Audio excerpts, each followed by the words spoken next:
The airport was alive with the energy of a busy morning. Families herded kids clutching backpacks and stuffed animals. Business travelers balanced phone calls with coffee cups, and the overhead announcements added a steady background hum to the chaos.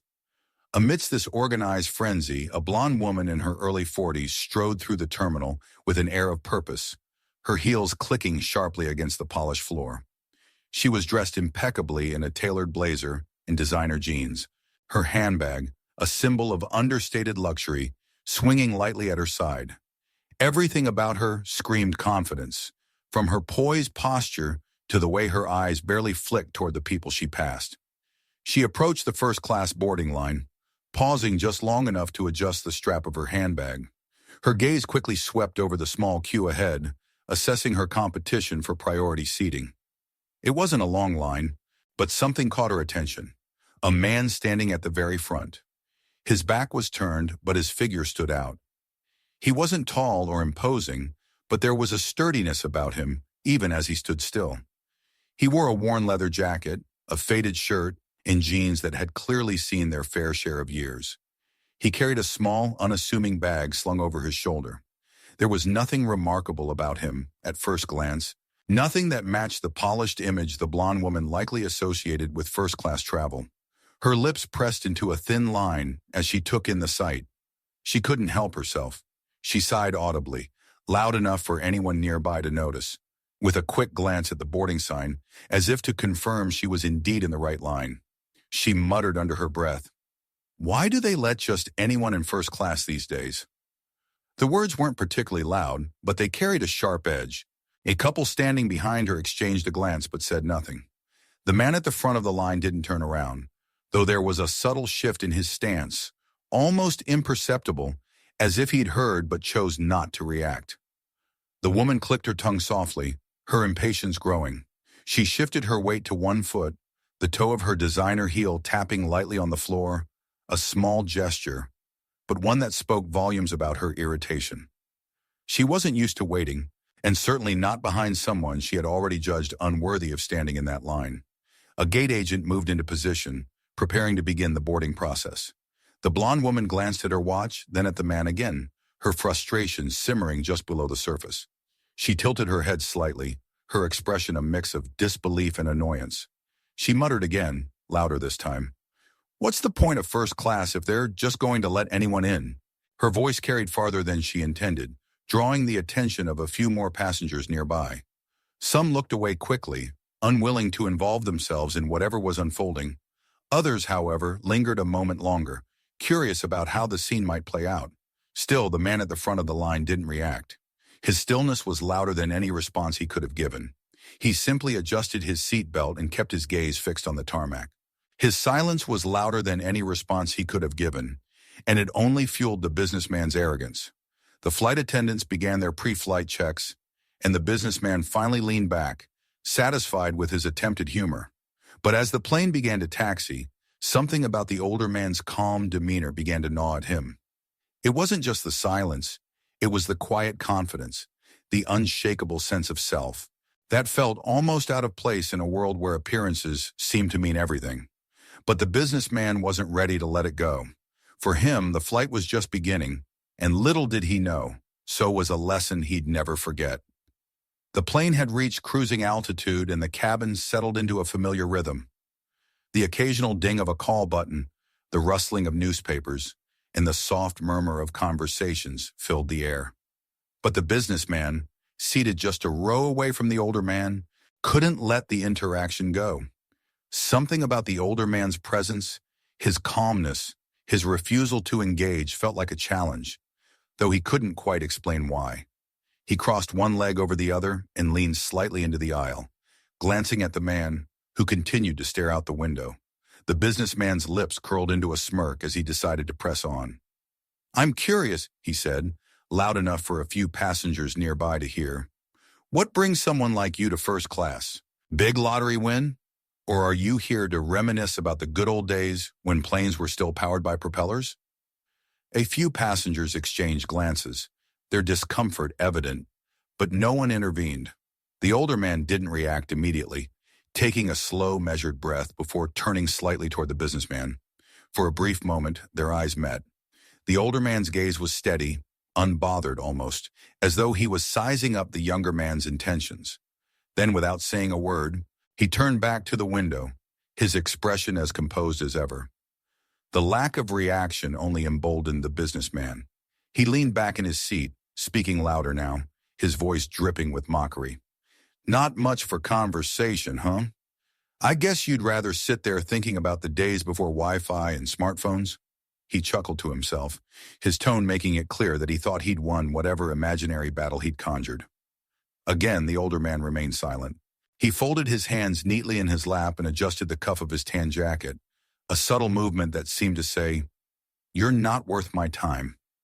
Nearby passengers began to shift in their seats.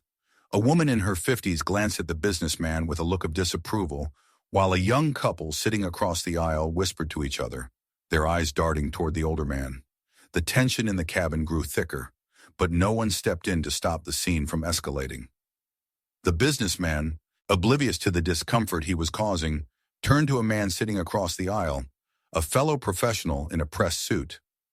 "You know," he began, gesturing toward the older man, "people like to complain about progress, but I can't imagine wanting to go back to their time. No cell phones, no tech, no real innovation. How did they even survive back then?" The man across the aisle gave an uncomfortable laugh, clearly not wanting to get involved. But the businessman didn't notice, or didn't care. He continued, "They always talk about how things were better, but it's just nostalgia. The world's moved on. It's better now, no matter what they say." The flight attendant approached, pushing the beverage cart down the aisle, her professional smile slightly strained. She reached the older man's row and leaned down. "Mr. Eastwood," she said with a warm, respectful tone, "would you like coffee or tea?" The moment the words left her mouth, the businessman froze. His tablet slipped from his hands onto his lap as the name hit him like a bolt of lightning. Eastwood. His mind raced, disbelief washing over him. Could it be? The older man turned toward the flight attendant and offered her a polite smile. "Coffee black, please," he said in a calm, steady voice. The businessman's jaw tightened as he processed the name, the voice, and the face now taking shape in his memory. Clint Eastwood, the legendary actor and director, whose reputation preceded him in every room, every space. And here he was, sitting just a row away, quietly enduring the businessman's condescension. A ripple of whispers began to spread through the cabin as passengers caught on to the revelation. "Is that really him?" one woman murmured to her husband. "I think it's Clint Eastwood," another passenger whispered excitedly. The businessman's face turned pale as the truth settled in. The man he'd been mocking wasn't just any older passenger. He was a Hollywood icon, a figure synonymous with strength, resilience, and wisdom. The gravity of his mistake hit him all at once, leaving him speechless. But the realization wasn't the end of his humiliation. It was only the beginning of a lesson that would play out in front of the entire cabin. The tension in the boarding area grew palpable, the kind of pressure that could only build for so long before something snapped. The blonde woman, oblivious to the attention she had drawn, crossed her arms tighter, her expression hardening into a look of smug satisfaction. She was certain she had the upper hand in this unspoken battle. But what she couldn't know was that the man's silence wasn't weakness. It was the calm before the storm. And his next move would turn her confidence into something far more fragile. The older man turned slowly, the kind of deliberate, unhurried movement that seemed designed to capture every ounce of attention. It was as though the air itself stilled, everyone waiting to see what he would do next. The blonde woman, still wearing her smug expression, tilted her head slightly, her irritation tempered by a hint of curiosity. She hadn't expected him to respond at all. When he finally faced her, the full weight of his presence became clear. His face, weathered but striking, carried an undeniable sense of familiarity. Deep lines etched his features, not as a sign of frailty, but as a testament to a life well lived. His piercing eyes locked onto hers with a calm intensity that made her falter, her confidence wavering for the first time. There was something about him, a quiet authority that demanded respect, even without him saying a word. And yet, it wasn't just his demeanor that caught her off guard. It was his face. As she stared at him, Recognition began to flicker in her mind, slow at first but growing rapidly. He let the moment linger, giving her enough time to connect the dots. The whispers that had been buzzing softly through the line grew louder now, like an approaching wave. "Wait a second. Is that who I think it is? Oh my God, it is him. Is that Clint Eastwood?"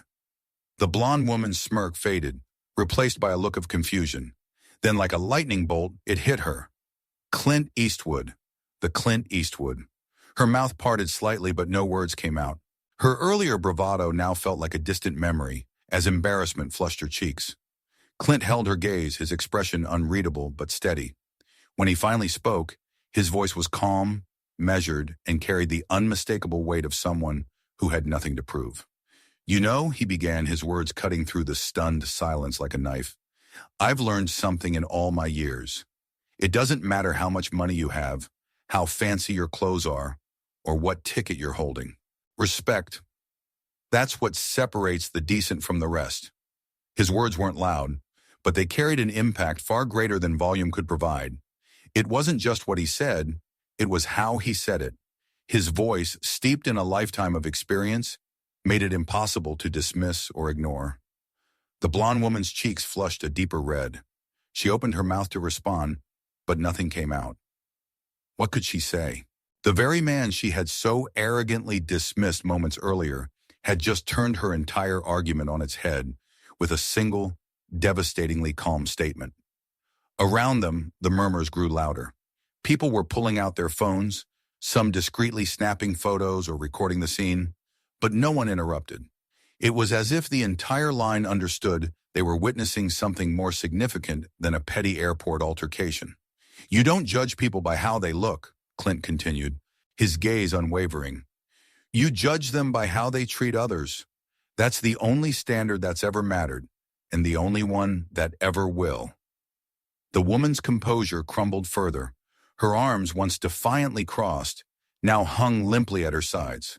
She glanced around nervously, her earlier arrogance now replaced by a visible discomfort. She wanted to melt into the floor, to undo the words she had spoken, but there was no escape from the weight of Clint's words or the judgmental stares of the people around her. For Clint, it wasn't about humiliating her. He wasn't angry or spiteful. There was no malice in his tone, only a quiet conviction that came from years of living by the very principles he was now preaching. His words weren't meant to wound, they were meant to teach. But even though he had made his point, Clint wasn't finished. His next words would deliver a lesson that no one there would ever forget. The silence that followed Clint's words was deafening. It was as if the entire airport terminal had paused to witness the moment, the weight of his statement settling heavily over everyone within earshot. The blonde woman stood frozen, her polished facade completely shattered. The confidence that once radiated from her was now replaced by a palpable discomfort. She shifted awkwardly on her heels, her gaze flickering to the floor as if searching for an escape route. Clint didn't move right away. His piercing gaze lingered on her for just a moment longer, not in anger, but as if to give her time to absorb his words. Then with a small, almost imperceptible nod, he turned back toward the gate agent, his presence commanding even in its quietness. The blonde woman, however, was left grappling with her own emotions. Her face was flushed, and the air of superiority she had carried earlier was now completely gone. She was no longer the self-assured traveler who had strutted to the front of the line, confident in her place among the elite. Instead, she looked vulnerable, exposed. The realization of who she had insulted and the gravity of his response had hit her like a tidal wave. Around them, the murmurs grew louder as people exchanged glances and murmured their disbelief. "Did you hear what he said? That was incredible. I've always admired him, but seeing this, wow. She deserved it, though, didn't she? Well, maybe she'll think twice next time." The woman could feel the judgmental stares of the other passengers. Every whispered comment seemed to pierce her like a dagger, each one reminding her of her earlier arrogance. She had been so quick to judge, so eager to assert her own status, and now she was paying the price. But it wasn't just the embarrassment that stung, it was the truth in Clint's words. As the gate agent called for first-class boarding, Clint stepped forward, His calm demeanor hadn't wavered once throughout the entire ordeal. Just as he handed over his ticket, he paused, glancing back at the blonde woman, who was now standing awkwardly to the side. "Go ahead," he said, his voice steady and without an ounce of sarcasm. "Take my spot." The crowd's collective gasp was almost audible. No one had expected that. Not after what she had said, not after how she had acted. Even the woman herself seemed stunned. Her eyes widened, and for a moment she didn't move, unsure if she had heard him correctly. "Seriously," Clint added, a faint smile tugging at the corners of his lips. "Go on, you look like you're in a hurry." The words were simple, but the gesture carried a profound weight. It wasn't just an act of kindness. It was a lesson in humility, a final reminder of what respect truly meant. The blonde woman hesitated, her cheeks still burning with shame. She glanced at Clint, searching his face for any sign of mockery, but there was none. His offer was genuine. Thank you," she stammered, her voice barely above a whisper. She stepped forward cautiously, clutching her handbag tightly, as if it could shield her from the weight of the moment. As she handed her ticket to the gate agent, she avoided eye contact with everyone around her. The crowd remained silent, watching the interaction unfold. Clint stepped back slightly, allowing her to board first. He didn't say another word, but his actions spoke volumes. The passengers who had witnessed the scene were left in awe, their admiration for him growing tenfold. As the woman disappeared down the jet bridge, the whispers began again, but this time they carried a tone of respect. "Can you believe that? What a class act. That's why he's Clint Eastwood, absolute legend. I hope she learned something from this." Clint, however, didn't seem concerned with the chatter around him. He handed his ticket to the gate agent and walked toward the plane with the same quiet dignity he had carried throughout the entire encounter. But for the blonde woman, the real consequences of this moment were only just beginning. As the plane took off and settled into its steady climb, the blonde woman sat silently in her plush first-class seat. The usual excitement of the luxurious experience, the hot towels, chilled champagne, the attentive flight attendants seemed muted now. Her mind was a whirlwind of thoughts, circling back again and again to the man she had so casually dismissed. Clint Eastwood. She still couldn't believe it. She glanced around the cabin, avoiding the curious gazes of the other passengers who had witnessed her earlier behavior. Their looks weren't overt, but she felt them nonetheless. Subtle reminders of the embarrassment she couldn't escape. For the first time in a long while, she felt truly exposed, not because of what others thought of her, but because of what Clint had made her see about herself. The words he had spoken played on a loop in her head. Respect doesn't cost a thing. She had heard plenty of platitudes in her life, but this one hit differently. It wasn't just a cliché. It was a mirror reflecting her own flaws back at her. She thought about the way she had spoken to him, the way she had judged him before knowing anything about him. In her world, appearances had always been everything. The right clothes, the right car, the right connections. They were badges of success, symbols that she had made it. But Clint's calm, unshakable presence had shown her that true success wasn't about those things. It was about something deeper, something she had lost sight of. She sipped her champagne absent-mindedly, the bubbly liquid offering no comfort. Her thoughts drifted to other moments in her life, times when she had acted the same way, judging people by their outward appearance, dismissing them because they didn't fit her idea of what was worthy. How many of those moments had been like the one in the airport? How many times had she hurt someone or diminished them without even realizing it? The thought weighed heavily on her, but it also gave her a strange sense of clarity. This was her chance to change, to stop being the person who judged and instead become someone who listened, respected, and understood. It wouldn't erase the past, but it could shape her future. As the plane began its descent, she felt a sense of resolve take root. She wouldn't let this moment pass her by. She would carry Clint's words with her, not just as a memory, but as a guide for how to treat others moving forward. She didn't know where to start, but she knew she had to begin somewhere. By the time the plane touched down, her perspective had shifted. She stood up to retrieve her bag from the overhead compartment and caught Clint's eye as he adjusted his own. For a moment she hesitated, unsure whether to say anything, but then she took a deep breath and turned to him. "I just wanted to say thank you," she said quietly, her voice steady but sincere, "for what you said back there. I needed to hear it."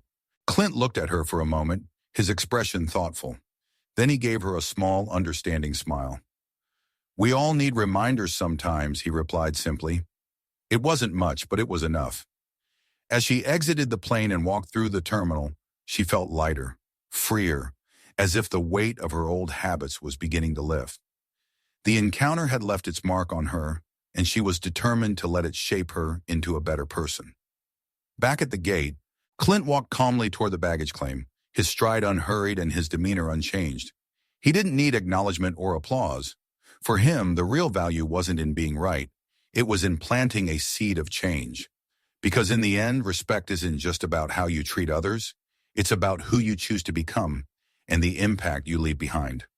Change doesn't happen all at once. It starts with a moment like this. A moment where someone is forced to confront not just how they see the world, but how the world sees them. And now it's your turn. What moments in your life have challenged you to reconsider the way you treat others? Have you judged someone too quickly? Dismissed them too easily? Share your thoughts in the comments, and don't forget to subscribe for more stories that inspire, challenge, and remind us all of the lessons we can learn from everyday encounters. Respect doesn't cost a thing, but it can change everything. So, what will you do with your moment?